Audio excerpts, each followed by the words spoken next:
Renungan Harian hari Selasa 15 Februari 2022. Awaslah terhadap ragi orang Farisi dan ragi orang Herodes. Markus bab 8 ayat 14 sampai 21. Saudara-saudari yang terkasih di dalam Tuhan, kita tahu dan mengenal ragi yang merupakan bahan yang dipakai untuk membuat adonan roti atau untuk mengawetkan makanan dengan fermentasi. Dan ragi itu sedikit tetapi bisa punya banyak pengaruh terhadap bahan yang difermentasi atau yang menjadi bahan yang dirasukinya.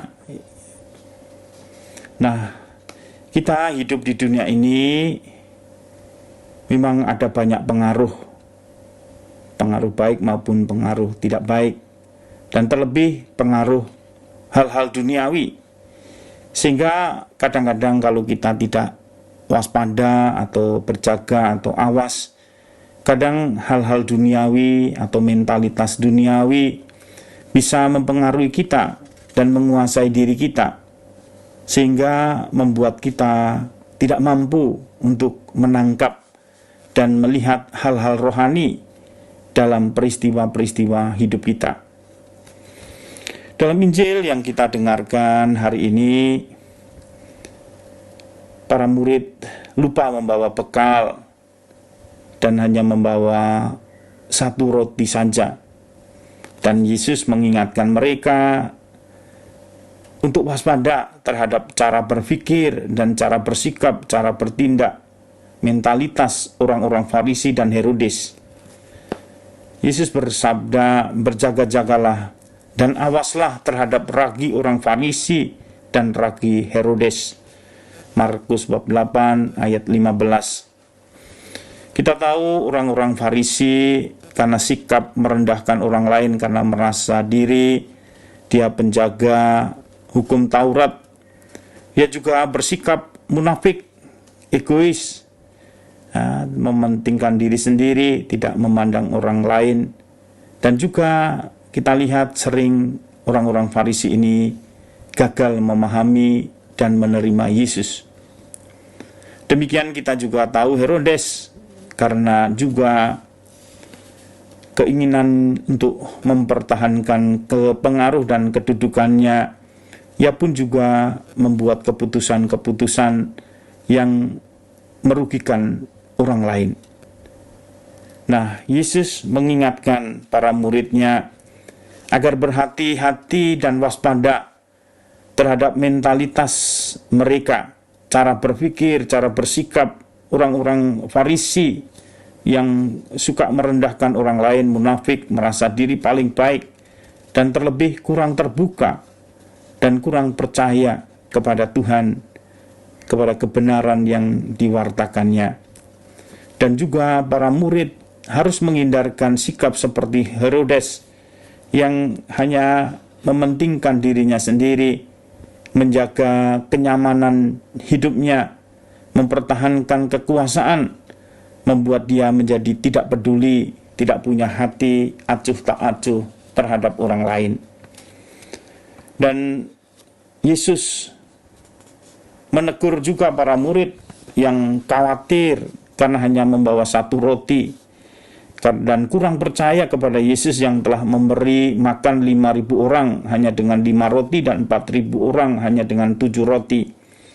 Karena mereka mempeributkan bahwa mereka hanya membawa roti, sehingga Yesus itu mengatakan mereka untuk waspada dan berjaga terhadap ragi orang Farisi dan ragi Herodes. Karena itu Yesus menegur mereka dengan mengatakan demikian, "Mengapa kamu memperbincangkan soal tidak ada roti? Belum jugakah kamu paham dan mengerti? Telah degilkah hatimu? Kamu mempunyai mata, tidakkah kamu melihat? Dan kamu mempunyai telinga, tidakkah kamu mendengar? Tidakkah kamu ingat lagi pada waktu aku memecah-mecah 5 roti untuk 5.000 orang itu? Berapa bakul penuh potongan-potongan roti kamu kumpulkan? Jawab mereka, 12 bakul. Dan pada waktu 7 roti untuk 4.000 orang itu, berapa bakul penuh potongan-potongan roti kamu kumpulkan? Jawab mereka, 7 bakul. Lalu katanya kepada mereka, masihkah kamu belum mengerti? Yesus menegur para muridnya karena belum mengerti dengan apa yang telah dikerjakannya, belum memahami apa yang telah dilakukannya. Mereka lamban dan degil hati, keras hati seperti orang-orang Farisi. Mereka belum memahami dan mengerti apa yang dikatakan dan dikerjakan Yesus. Dan itulah juga yang membuat para murid menjadi lamban untuk percaya, mengandalkan Tuhan dalam hidup. Mereka belum percaya bahwa Tuhan pun punya kuasa untuk membuat roti, menggandakan roti. Mereka masih memikirkan juga dengan cara pikir duniawi dan manusiawi. Nah, saudara-saudari yang terkasih, memang kita hidup tidak hanya dari roti, tetapi kita juga hidup dari sabda Tuhan, kita hidup dari iman. Kita perlu juga beriman. Dan iman akan selalu berkembang dan bertumbuh. Terlebih ketika kita mendapatkan godaan, cobaan, disitulah kita ditantang untuk menjadi semakin percaya dan mengandalkan Tuhan. Dan kita juga perlu selalu tetap berdoa, karena Tuhan selalu akan menganugerahkan iman kepada mereka yang telah percaya kepadanya dan selalu mengandalkannya. Apa yang sudah ada ditambahkan, itulah iman yang kita miliki. Kita memang belajar untuk mengerti, percaya, dan kemudian Tuhan akan menganugerahkan iman kepada kita. Dan memang hanya karena anugerah Tuhan, pemberian Tuhan, iman akan dapat semakin tumbuh dan berkembang. Asal kita juga selalu tetap dengan rendah hati, mau terbuka, mau mengerti, mau memahami, mau mendengarkan Tuhan. Tuhan memberkati.